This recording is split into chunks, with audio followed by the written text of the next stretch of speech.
Well, Uh, folks, let's get started here. I'll do a little preamble about sort of the week ahead. Pretty straightforward. We've just got the fourth discussion to do this week. Same schedule as always, Tuesday and Friday. Shouldn't cause a whole lot of stress or distress. And we've got a quiz on Friday to wrap this up, and that is it. Now, I meant to check the official schedule. As far as I know, it's a week Tuesday, and maybe I better just check that and make sure. As far as I know, the exam is a week Tuesday, but I am going to verify that. Because when everyone missed the exam, that was my fault. That would probably be bad. Academics. So exam schedule. Here we go. So, sorry, I probably should have done this ahead of time. So I see the exam time is June the 15th, which is next Tuesday at 2 p.m. And our exam duration is 2.5 hours. So just that's we'll do it online as expected, and we'll get into that information shortly. But Thomas, have you had much of a chance to look at the assignments yet? Did you have any comments about assignments yet, or? yeah, so I've spent today, I've been marking pretty much steadily between two schools, but I spent today reading all of the ones that I'm marking. Mm-hmm. And yeah, I think a lot of them are on point, especially if they brought in course material. Good. Like if you were bringing in course material, citing that and applying it to the actual business model that you've created, like that, you're kind of creating your own case study, right? Mm-hmm. So, if you've applied it to that, then you'll get good marks. If you didn't, if you decided to Google everything, then you won't. Mm-hmm. Simple as that. But a lot of them I saw were pretty much on point. So I think we're going to be okay. Good. Yeah. Yeah, I've looked at, I have, so just for full disclosure for everyone, I'm marking the odd group numbers and Thomas is marking the even group numbers. I have marked half of my 8 groups so far. I haven't released any marks, but I've marked half of them. And I guess my comment has been that they've been on point for the most part. Some lacked a bit of polish in terms of sort of a cohesive report. It looked like all the parts came together at the 11th hour, but didn't get really well polished as a group. No one did a final edit or whatever. That would be my observation so far. Although lots of good individual stuff, I found a little problems, and this isn't content, but rather perspective. So understanding your position that you're making a recommendation for the company, kind of coming in and out of referring the company as us or you or I, or, changes in those kinds of perspective were a bit off-putting, and it's just a matter of editing. I get it. Everyone's working on lots of stuff. There's lots of deadlines, but a little polish would have been a little better, would be my comment so far. And like I said, I've only seen 4 of the 8, so certainly nothing that I would call hideous, and lots that I would say had lots of promise and were pretty darn good. So not too bad. I concur. Good, yeah. Excellent. I expect almost for sure I will be done marking by the end of this week for those assignments. I'd like to get the marks released to you guys so that you know what you're going into the final with, though it's not a requirement. And I will probably be able to hustle over the weekend and get your discussions marked as well. So that shouldn't be a problem. So going into Tuesday, by Monday night, you should have a mark. It shouldn't make any difference at all. I mean, I don't know what difference it makes, but every year I get students asking me how well they're doing, and I refer them to the grade center, and I will try my very best to have everything marked before you start writing that final exam. So and once Thomas and I are both done our groups in terms of marking the assignment, then we'll release it all at once. I'm not sure if there's any outstanding people that haven't submitted at this point. because I haven't finished marking. So. From what I saw, every group is submitted. Okay, every group submitted. Okay, I know there was one student that that did submit late, had a bad reaction to a COVID shot. Totally understandable. No problem. They'll be submitting separately. They had done the collaborative part, but hadn't submitted their section. So yeah, who knows what will show up. But yeah, all the groups are submitted for sure. I just don't know that every single individual has submitted. I think some people are taking a pass on contributing, so that's fine too. So. I would like to ask the group a question because I see that the faces here have been in the in pretty much every meeting. I would like to ask your feedback on, did you find the review videos helpful in any way, or did it just become redundant?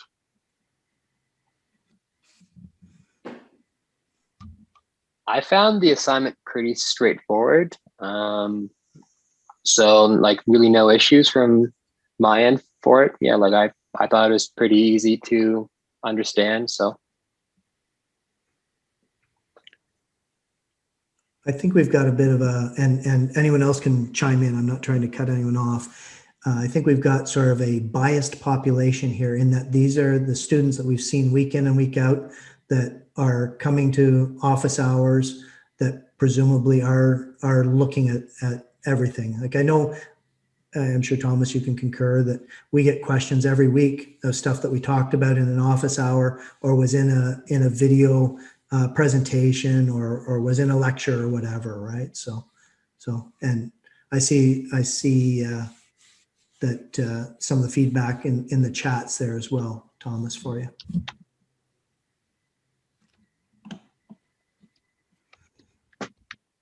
Yeah, so Carolyn, yeah, my typing skills suck. Okay, yeah, so thank you, Carolyn, for that feedback, because I think everybody learns differently, and I think, in every teaching position I've been in, more and more I'm trying to hit people's learning styles.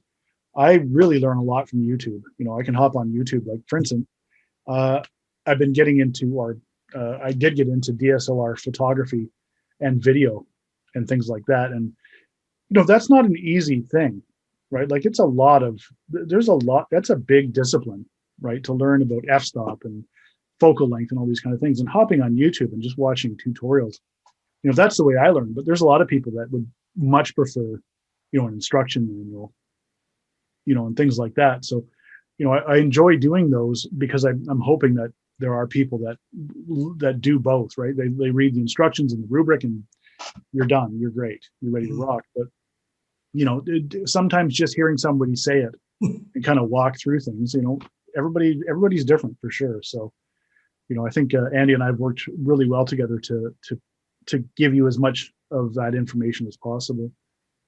Yeah, the latest edition's been doing the closed captioning on the YouTube videos on the lectures and on these office hours as well. Mm-hmm. That's just another avenue that may or may not help. It'll help someone probably. So yep. Yeah. Any other comments, Thomas, before I launch into the final exam? That's all I have. Okay. Any other questions, guys, before we start talking about the final exam? And we can always go back to them as well. No.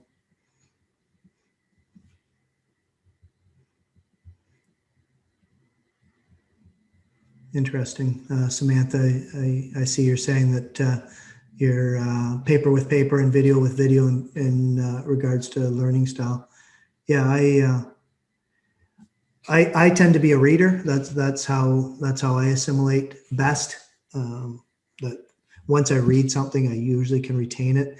Though if I'm given the opportunity to be in a lecture and that lecture is comprehensive and I can just hear it, I can retain it very well. I'm lucky that way. I tend to retain very, very well. Doesn't work out well in math and things like that. And I've got a fairly strong math background that requires a lot more practical exercise for me. I can't just learn about a formula and apply it automatically. I have to practice that repetitively.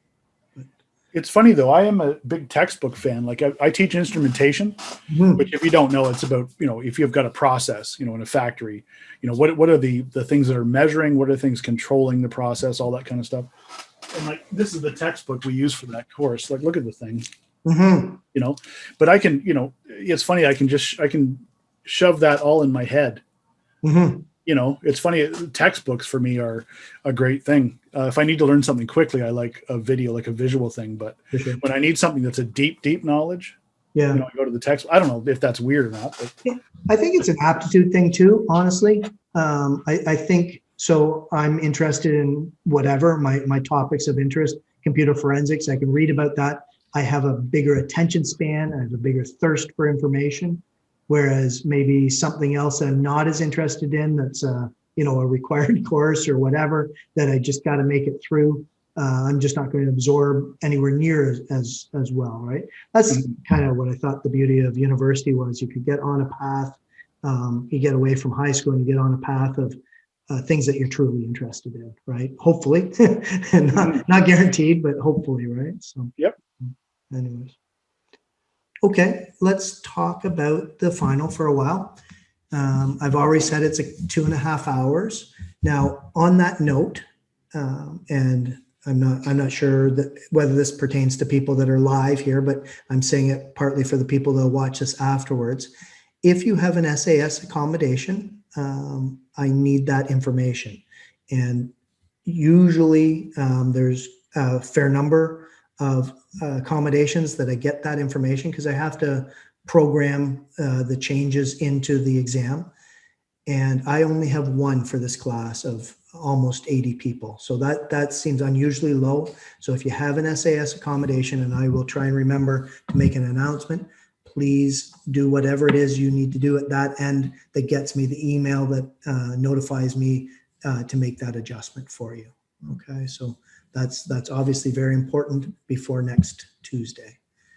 The exam duration is 2.5 hours. It's going to be marked out of 130 marks. Take everything I say with a grain of salt in terms of the marks. I haven't finalized the exam. I've outlined it.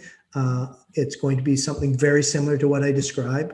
I was working on it on the weekend. I think I'm down, but if I have, a brilliant stroke of genius and decide to make some sort of a change, then things could be a little different from what I described, but they won't be incredibly different from what I described.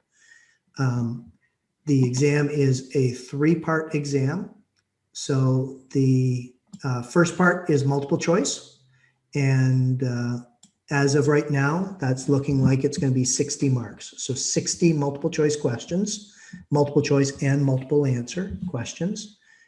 So almost half of the exam marks, 60 out of 130, is going to be your multiple choice. Now, my advice that I give every year to every student or every class is not to rely on being able to, in real time, search the answers out. Prepare yourself. Open book tests are, by their nature, the hardest tests of all. We have to make them hard, or otherwise, if they're not hard, then it's very, very easy for the entire class to get a very extremely good mark, because they can just search everything at their leisure.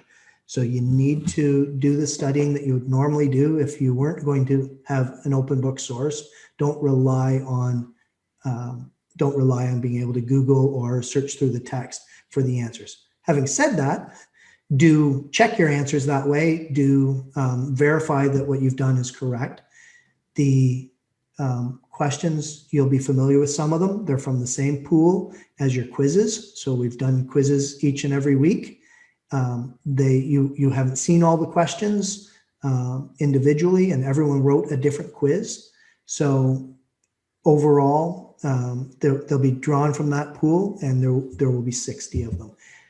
The multiple answers are marked right or wrong. I don't give partial marks on those. So you will, if you have to choose 3 and you choose 2 or 4, that's still a 0. Okay, so it has to be exact.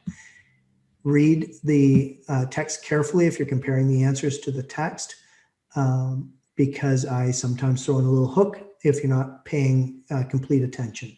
I do that on purpose, so you can't just kind of scan it.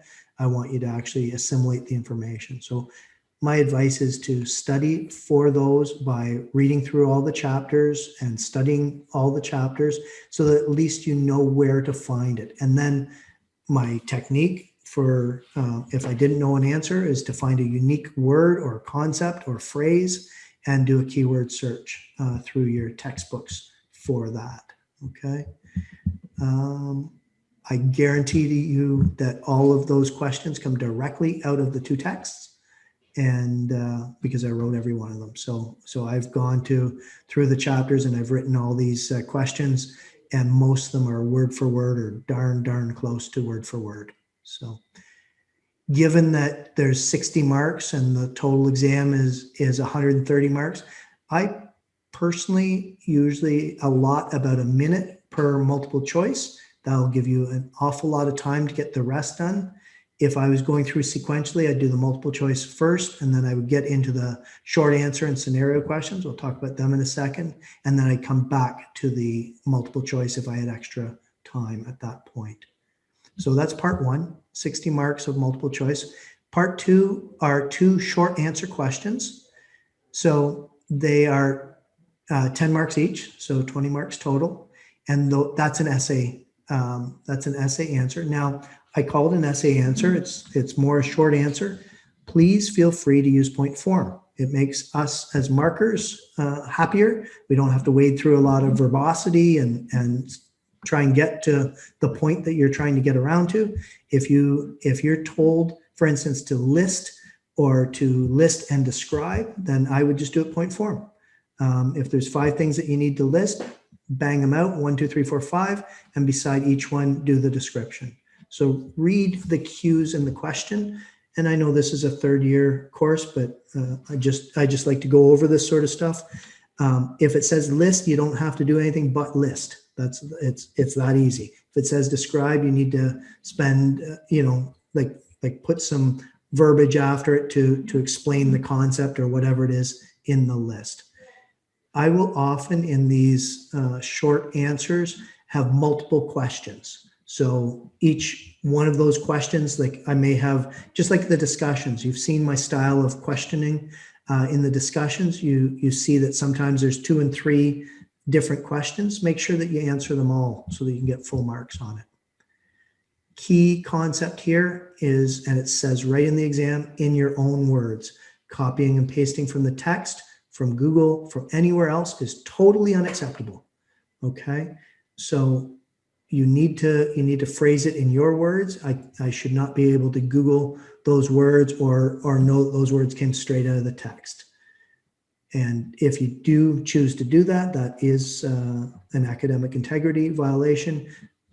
It's at the very minimum a 0 on that question, and at the maximum, it's an investigation into your conduct. Don't go there. So it takes a lot of my time. There's no need to do it. So make sure you do it in your own words. On the other hand, on the other extreme, I don't need citations or references. This is an exam. This is no different than if you were without a book and you were sitting down in rows in a classroom and I was walking up and down the aisles. I don't expect you to memorize who said what and when and in what text or anything like that. So there's no need for citations and references. If you do a direct quote for some unknown reason, and I advise strongly against it, we've had this conversation before, then feel free to cite it, but there's just no need. There's just no need to do it. Don't put yourself through it. Paraphrase everything, put in your own words, digest the concept and spew it out in a way that Thomas and I can mark it knowing that you understand what it is you're talking about. So that's part 2. Part 3 is a total of 50 marks. It's going to be a scenario. So in this section, we're going to propose a scenario to you, and you're going to react to that using the information that you've gleaned from the course. So this is often the hardest part, but to me, the most important part. This shows me who's actually got it and who doesn't. You can get through the exam to this point just by referencing the text. Once you get into part 3, we're going to ask you to apply that knowledge.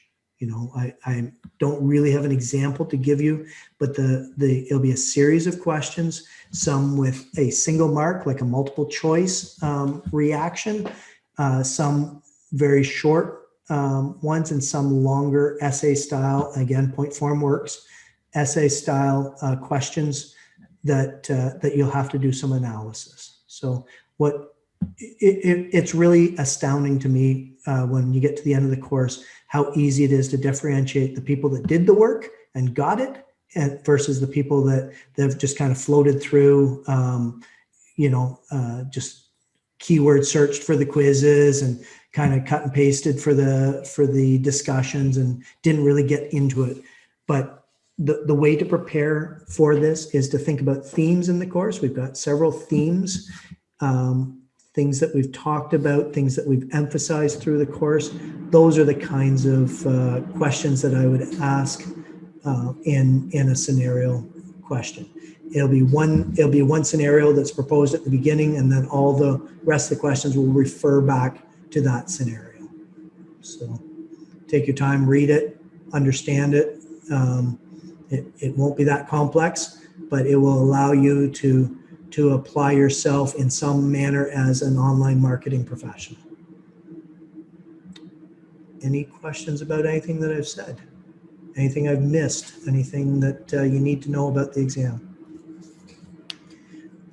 Before anyone asks, no, I won't be opening the quizzes up for all the same reasons that I've said. I'm not looking for you guys just to memorize a whole bunch of multiple choice questions and answers. So I won't be opening that up, but the studying should cover that. What's the word count expectation for the short answers? I don't really have any. So if it's a 10 mark question, generally what I'm looking for is 5 points. So generally, like if I said list and describe, I would give 5, and it would usually be list and describe 5 items. I would give 1 mark for each identified item and 1 mark for the explanation of that item. That's kind of the way I would look at it. If it was a more general question, talking about advantages and disadvantages, unless I specified 3 advantages or some number of advantages, I would look for a total of 5 points and 2 marks each. That's generally, Thomas, that's kind of how you look at these things as well? Yes, sir. I mean, there's really 2 elements to that, right? Define and describe. So yeah, that's exactly what I would think about it. Yeah. So yeah, sometimes in a question, I'll say something like in the short answer questions, I know that my verbiage is something like describe in detail. What I mean by that is don't give me 1 sentence and expect 10 marks. Give me 5 solid points to chew on, and we're good. And sometimes, honestly, some of these things don't have 5 solid points. If you are willing to risk 4 points and you think you've comprehensively covered it, maybe there are only 4. Okay, so, but generally that's how I look at it. Not so much word count, but content and 5 points, 5 solid points of analysis to get 10 marks. Yep. Okay, you got that? Good, thanks, Carolyn. I think too is that I've seen people say in 700 words what other people can't say in 10,000. So yes, it's pretty clear to us. Andy and I have been working together for quite a while on this course, and I've been with this course since 2013 or something. So when it comes to the social, a social media and an online business principle, it's not hard to tell who didn't buy the textbooks, for example. Yeah. That's why I always say it's mandatory, and it makes a big difference. I said that some people aren't going to get it. I also, like Thomas says, when we see the multiple choice, which is automatically marked, right? We don't have to mark that. When I see someone absolutely get destroyed in that, I'm pretty certain that they don't have a textbook or textbooks. And I'll just digress for a second. Last term, and not in this course, I had quite a few people say to me, I'm having a lot of trouble in this particular course with the multiple choice. And can you help me, sir? Yeah, let's do a Zoom call. Let's sit down and talk. And the first question I asked, and the first time I did it, I was kind of, I didn't want to insult anyone. I was kind of embarrassed asking the question, do you own the textbook? And the answer was invariably, and in every single case, no, I don't. I don't know what to do at that point.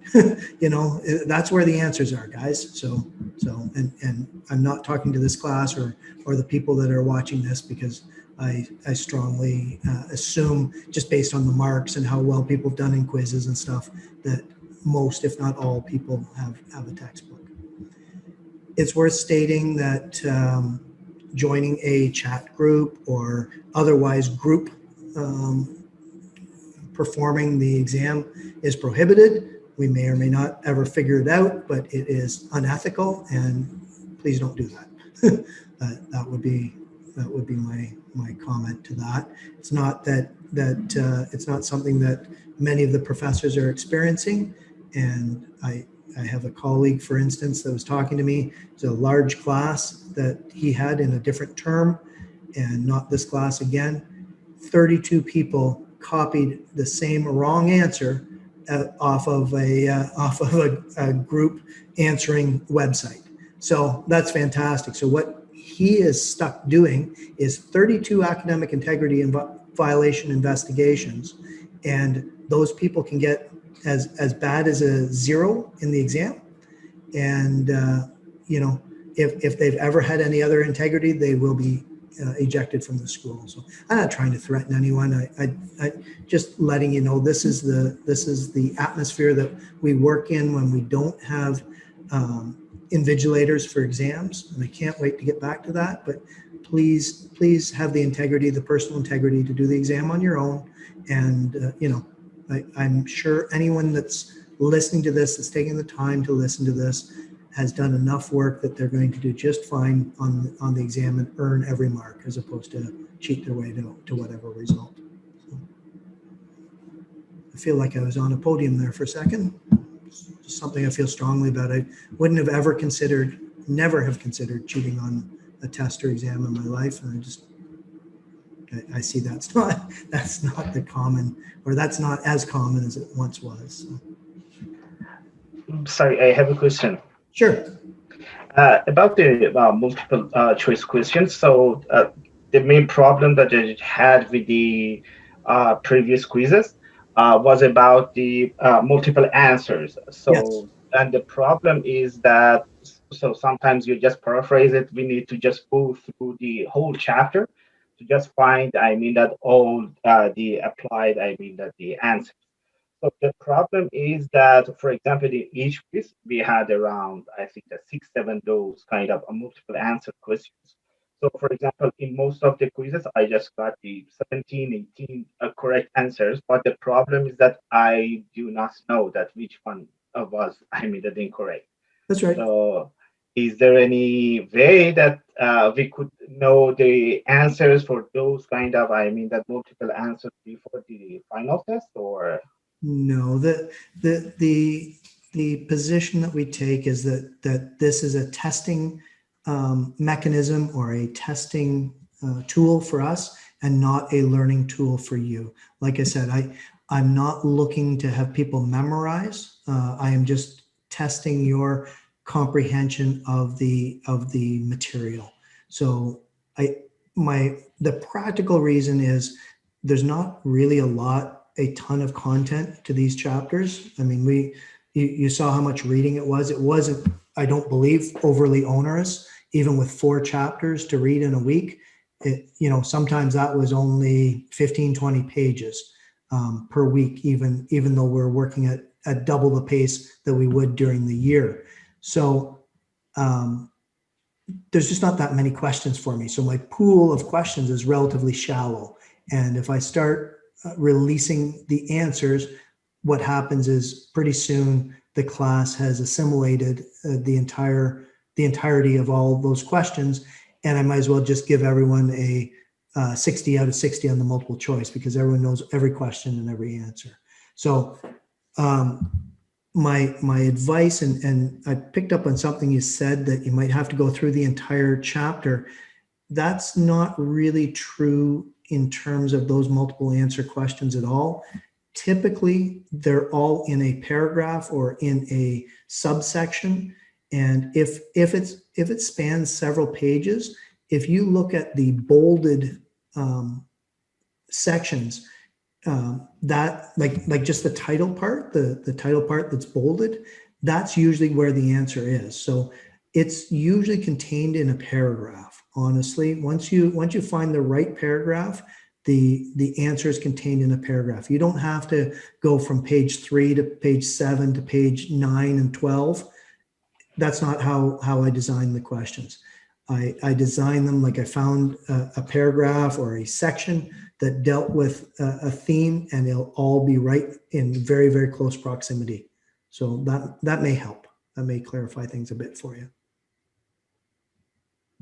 Okay.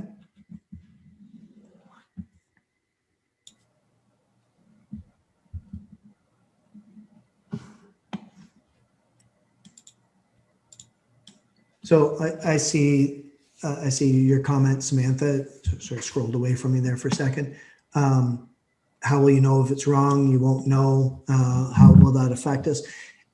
My point is, if you stop thinking about it as a learning opportunity and just as a testing opportunity, if you go ahead and you study the sections, I mean, we're all the same, right? We're all, no matter what the subject matter is, we're not going to assimilate 100% of it, and you're always going to use a reference for more particular information.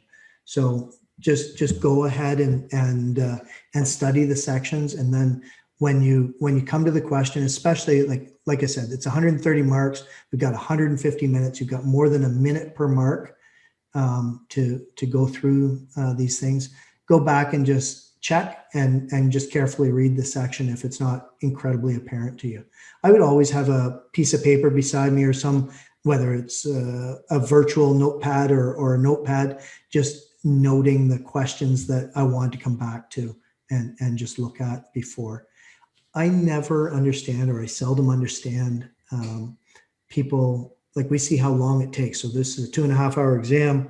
There'll be people that finish in an hour and a half and skip 3 questions or whatever, as opposed to gutting it out for that extra hour and trying to get some more marks or whatever. I very seldom would leave an exam before I used up the whole time. So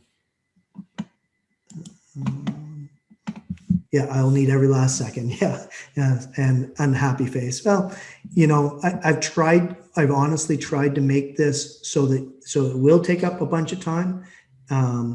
But I think anyone that at this point is going to be fairly pleased with their marks going in, and I can assure you that the marks on the exam aren't going to be atrocious. They'll be probably in the 70 to 75% range historically, just going based on what we've seen in the past with very similar. Is there study questions? I'm not sure if in the King's North there is or not. Yeah, I'm not sure. It's not a bad idea to study in groups either. That's not a bad idea to ask questions and stuff like that. Like I said, for the multiple choice, you've seen some percentage of them. Maybe 40 or 50% of them. You've already seen those. Whether you got them right or not, that's sort of, we don't necessarily know that, but the style and the type of questions that you're going to run into.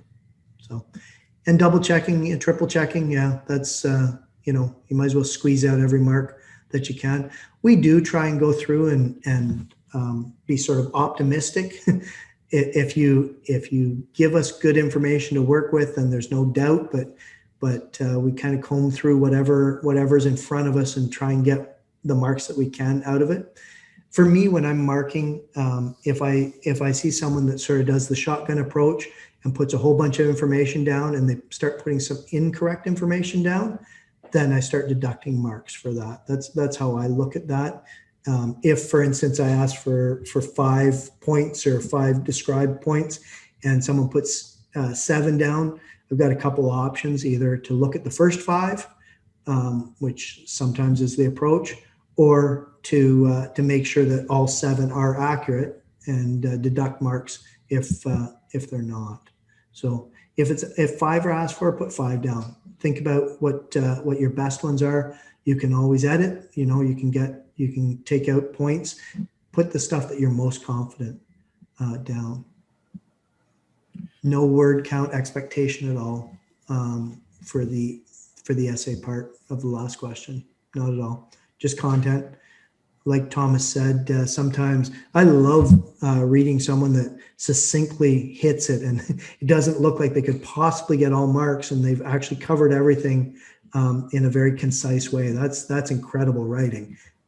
I'm not saying to worry about your grammar or how concise things are, but sometimes people put these little wee short answers and they get full marks, and then there's someone that rambles on for a couple hundred words and they only cover 2 points, and they say the same 2 points over in 3 different ways. And we've done this lots. That's lots of marks. I'd like a great 5, not a crappy 10, Yeah, that's right. That's right. Yeah. There's words to live by. If you do the point form thing, it makes it really easy for us to pick out marks for you. It really does. As opposed to, especially don't do the wall of text. If you feel more comfortable doing full sentences, that's fine. But please do it in paragraphs. There's nothing like looking at a wall of text, a block of text, and having to comb through that for the marker. So. Any other questions, comments, concerns? We are, of course, available all this week and into next week. My suggestion is to ask early as opposed to sort of waiting till the last minute. If you're going to send me a question at 10 a.m. on Tuesday morning, there's a chance I'm not going to get to it. So please ask early. If you happen to have it, I will do my very best, and Thomas will do his very best. But there's no real guarantee. Kind of plan it ahead. Go ahead, Seth. Yeah, go ahead. Sorry. I have 2 questions. Firstly, for the exam, for the short answer and for the situational questions, is that just all going to be done on Blackboard, or will we need to make a document for that separately, or is it all going to be done on Blackboard? Okay, sorry. It's all in Blackboard. So Okay. It'll open up. Another question I often get that I should have covered is, will you be able to go back through the questions? Our strong feeling is to always open the exam with all questions. I do not want to make you hit your browser and go back and forth and back and forth and back and forth. Every single question will open when you open your exam. So you'll be able to do it in any order you want. You'll be able to go back and forth. You'll be able to see, you'll be able to see everything. So not to worry about that. If for your comfort, if the best way is to do the essay questions first and then work back to the multiple choice, fill your boots, do whatever you want.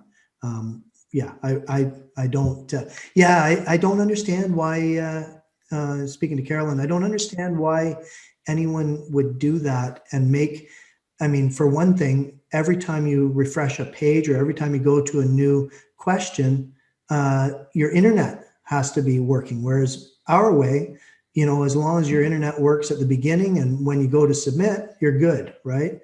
There's nothing like having that flickering internet when you're halfway through and you can't go back or forward. So quiz type format or like a Word doc. So the multiple choice will be exactly what you've experienced in the past, just with more questions. And the short answers will have the question, and below that, it'll be an open block where you can enter your text. Yes, you fill in your answers in Thomas. Yes, he knows what he's talking about, that guy. So he did spell text wrong, but 90% is better than 0%. I've been staring at lab reports all day. That's why. No, so that's exactly it. So it's how it looks from our end is as we see the text that you provided, and just peering behind the curtain here, the computer or Blackboard marks all the multiple choice and multiple answers for us. Then we assign marks. and we have some sample answers below the questions that we can compare to, just to keep us on the same path so that Thomas and I are consistent in the way that we mark. So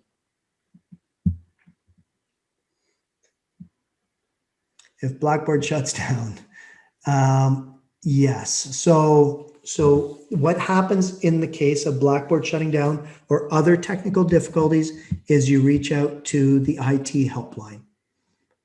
You don't want to trust me, trust Thomas to necessarily be available. I will keep an eye on my email to the extent that I can. You guys all probably know I work another job, and that job occupies my time during the day. But I will keep an eye. But the right way to do that is to get to tech support as fast as you can. Yeah, it sucks, right, Samantha? When that happens, don't panic. Document it, take screenshots, do those sorts of things. Reach out to IT. That'll create a ticket. We'll know what's going on. If we, in absolute worst case scenario, had to do something to replace or continue the exam, we'll figure it out. I don't want anyone, having medical or health issues because Blackboard decided to go on strike partway through. So I've been very lucky, touch wood. I've had individual students have connection problems, but they've always resolved in a timely way. And like I said, the fact that you've got all of your questions in front of you means you don't need the internet for a long period of time until you go to submit. So you can, by the way, you do get to intermittently save. So I would use that feature certainly to keep plugging away. But fingers crossed, we've had good success with Blackboard, and we do have tech support standing by. They're very responsive during exams. And typically if something's going wrong with Blackboard for any one of you, it's happening to everyone. So we will know that there's a problem very, very quickly. For sure. Yep. The only problem I've ever had is I had a fire drill during my midterm once. Awesome. Fantastic. Like who plans that? Yeah. That's great. Anyways. That's great. Good. Well, I'm gonna head out. I've got to make some spring rolls. Nice. Mm-hmm. Excellent. But I appreciate everybody's contribution to the chats throughout the course. The work I've seen, definitely the people that are contributing to the chats or the office time, definitely their work is excellent. So I enjoyed working with all of you, and stay safe, and looking forward to marking your final exam. Looking forward to. With the air quotes. Right Stay on. safe, everybody. Yeah, thanks, Thomas. Another question that often comes up is how long before you get your marks? And that is the standard answer, I believe, is we have to have the final exams marked 10 days after you write the exam, and then we submit them to the administration. So we cannot, by Trent policy, we can't give you your marks in the exam. We can't give you your final marks or anything like that.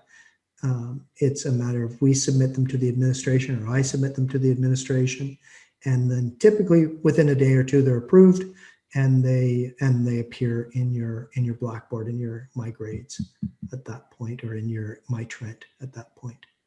So not in your My Grades, in your My Trent.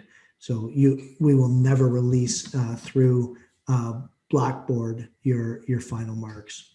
So yeah, your academic records for sure. Okay. So again, reach out if there's anything that I can do for you in the next. I just have one more question there, Andy. Sorry, Sven. Yeah, so just with the mark that's up on Blackboard right now, because you said at the start, like we could figure out what we have going into the exam. Yep. So if we just add up everything and then divide the two, will that give us what we have then? Yeah. So Okay. all the marks are out of the number of marks that they pertain to your 100% final. So yeah, there's no real calculation to be done. You just got to add them up. Now, right now, I've disabled the total because we're marking the assignment, And if I left the total there, even though I hadn't released the marks, it would be assimilated. So I can't do that for now. But as soon as we're done with as soon as we release the assignment, your total will tell you. And then the only other thing beyond that is the last discussion. So yeah, once that's in, then you will have all the marks. And I think the final is worth 40%. Let me verify that in the syllabus. But so your mark will be out at what the marks that you've got out of 60 at that point. So Okay, thanks. you're 10%, your discussions are 20. So your chapter, so the one little change to that is it's best 5 out of 6 for your chapter quizzes, and Blackboard's not smart enough to do that. So you could be as high as 2% high. So deduct your lowest mark from your quizzes. If you skipped one quiz, then you're good to go, but take out the lowest mark for quizzes in that calculation. And then the assignments are out of a total of 30, and your final is worth 40%. Okay.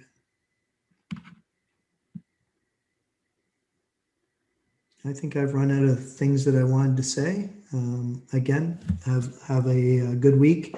I'm looking forward to finishing off the assignments and your final discussions. Discussions are getting better and better each time. We spent some time talking about that in the different office hours. So I am very happy with the development of a lot of students writing. It's getting much better. That should put you in good stead for the final as well, just in terms of structure and being able to write that much more clearly. So.